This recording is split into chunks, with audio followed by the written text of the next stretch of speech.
السلام علیکم۔ Unit number 1 کی آپ نے آج آن لائن کلاس لی ہے انگلش کی، کلاس 9 کے لیے، اور اس میں ہم نے ورڈ بائی ورڈ ٹرانسلیشن کی ہے۔ ایک ایک ورڈ کو ہم نے ڈسکس کیا ہے، ٹرانسلیٹ کیا ہے، وہ آپ کو سمجھ آ گئی ہوگی۔ اب اس میں ویڈیو میں ہم صرف اس کی چھوٹی سی سمری جو ہے وہ پیش کر رہے ہیں، اور سب سے پہلے آپ کو پتہ ہونا چاہیے کہ سمری ہم کیسے لکھتے ہیں۔ سمری میں ہم صرف امپورٹنٹ پوائنٹس کو ہائی لائٹ کرتے ہیں، اور جو ڈیٹیل ہوتی ہے اس کو ہم سائٹ پہ رکھتے ہیں۔ ہمیشہ سمری جو ہوتی ہے وہ کسی بھی رائٹنگ کا 1/3 حصہ ہوتا ہے، 1/3 حصہ ہوتا ہے، کیونکہ اس میں ہم صرف اور صرف جو موسٹ امپورٹنٹ پوائنٹس ہمیں لگتا ہے کہ ہو سکتے ہیں، ہم صرف ان کی بات کرتے ہیں۔ اب آپ کے اسکرین پہ جو امپورٹنٹ پوائنٹس ہیں آپ کو نظر آ رہے ہوں گے، یہ ہم نے کلاس میں بھی ڈسکس کیے تھے۔ یہاں پہ پھر ہم ڈسکس کرتے ہیں کہ جو کوالٹیز ہیں، یہ چیپٹر صرف اور صرف حضرت محمد صلی اللہ علیہ وسلم کی کوالٹیز پر منحصر ہے، کیونکہ ہم سب جانتے ہیں بینگ اے مسلم کہ حضرت محمد صلی اللہ علیہ وسلم کی جو شخصیت ہے اس میں بہت سی خصوصیات ہیں، اللہ تعالیٰ نے ان کو بہت سی خصوصیات کا مالک بنایا ہے، اور یہ بہت ہی مشکل ہے کہ وہ ساری خصوصیات یا ان میں سے چند خصوصیات بھی ہم انسانوں میں پائی جائیں، لیکن کیونکہ وہ ہمارے لیے رول ماڈل ہیں، ہم نے ان کی سنت پہ عمل کرنا ہے، انہی کو فالو کرنا ہے۔ تو اس میں حضرت محمد صلی اللہ علیہ وسلم کی کوالٹیز کو ڈسکس کیا گیا ہے۔ جو دوسرا پوائنٹ ہے، یہ سارا چیپٹر جو ہے جس چیز پہ فوکس کر رہا ہے، کوالٹیز میں سے جو کوالٹی جس پہ زیادہ سٹریس دیا جا رہا ہے وہ ٹالرنس کی کوالٹی ہے، برداشت کی کوالٹی ہے۔ اس کو رواداری بھی کہتے ہیں، برداشت بھی کہتے ہیں، تحمل بھی کہہ سکتے ہیں اس کو، کیونکہ یہ چیز ہم سب انسانوں کے لیے بہت ضروری ہے۔ دنیا میں پرامن طریقے سے رہنے کے لیے برداشت بہت ضروری ہے، اور حضرت محمد صلی اللہ علیہ وسلم میں یہ کوالٹی سب سے سر فہرست ہے، کیونکہ اگر آپ ہسٹری اٹھا کے دیکھیں، اسلام جب پھیل رہا تھا عربیہ میں، تو حضرت محمد صلی اللہ علیہ وسلم کے ساتھ، مسلمانوں کے ساتھ کون کون سے جو ہے تشدد کیے گئے۔ They faced a lot of bad circumstances, اور بہت ایڈورسٹی میں کی بھی حالت میں ان لوگوں نے جو ہے وہ صبر کا دامن ہاتھ سے نہیں جانے دیا۔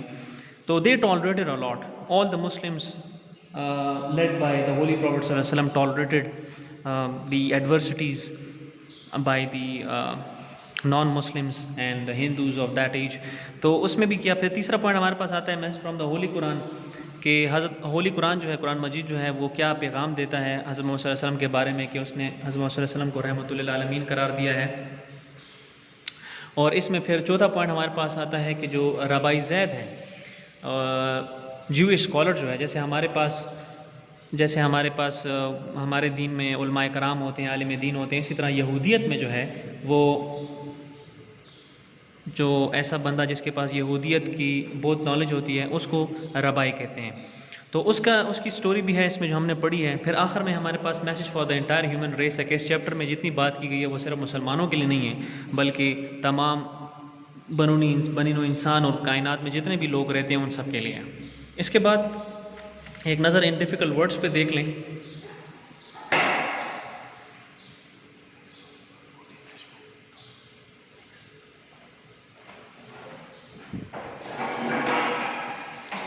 یہ آپ کے سامنے کچھ ڈیفیکلٹ ورڈز ہیں،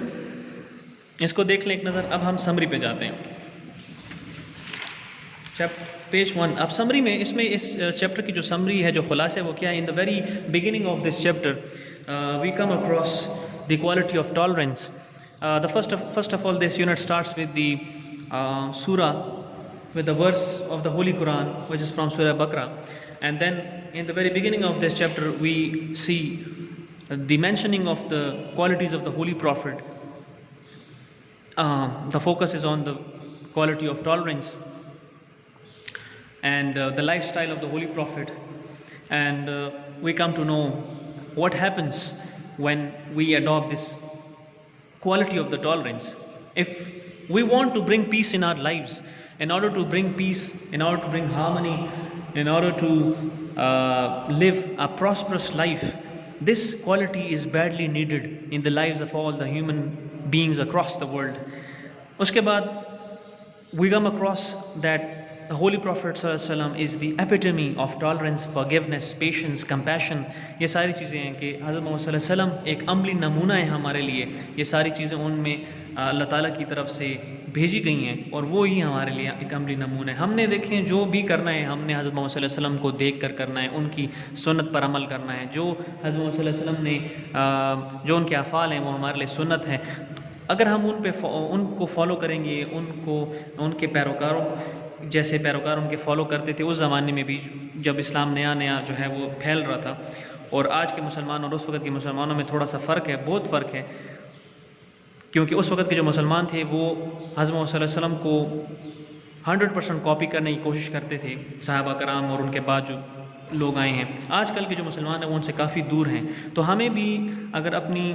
زندگی میں یہ ساری چیزیں، امن، سکون، برداشت، یہ ساری چیزیں جو ہیں وہ لانے کے لیے ان کی کوالٹیز پہ، ان کی تعلیمات پہ عمل کرنا ہوں گی۔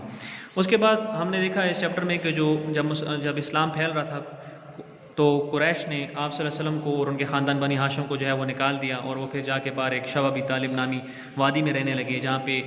خوراک بھی نہیں تھی اور پانی کی بھی قلت تھی۔ لیکن اس وقت بھی جو اہل ایمان تھے انہوں نے صبر کا دامن ہاتھ سے نہیں جانے دیا، حضرت محمد صلی اللہ علیہ وسلم کو کسی قسم کی شکایت نہیں کی، کوئی کمپلینٹ نہیں کی کہ ہم یہاں پہ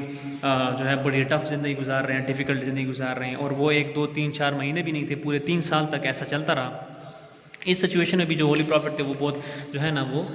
بردبار رہے، پرسکون رہے۔ اس کے بعد پھر ہمارے پاس یہاں پوائنٹ آتا ہے کہ جب مکہ فتح ہو گیا، اب دیکھیں یہاں پہ ایک انسان ہے، اگر کوئی ایک بندہ دوسرے بندے کے ساتھ زیادتی کرتا ہے، ظلم کرتا ہے، تو جب اس کو موقع ملتا ہے جس کے ساتھ ظلم ہوا ہوتا ہے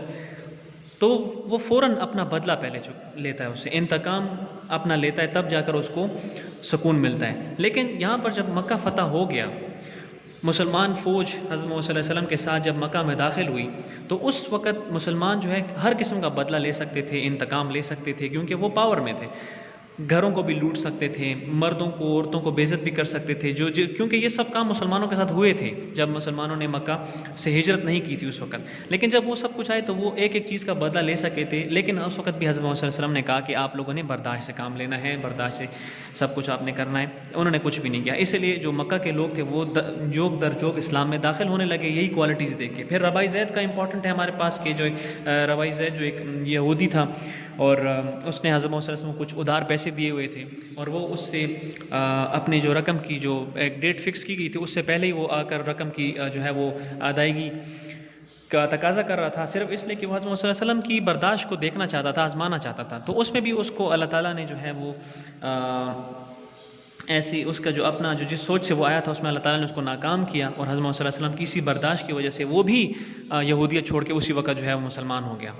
اور آخر میں بالکل ہم یہ دیکھتے ہیں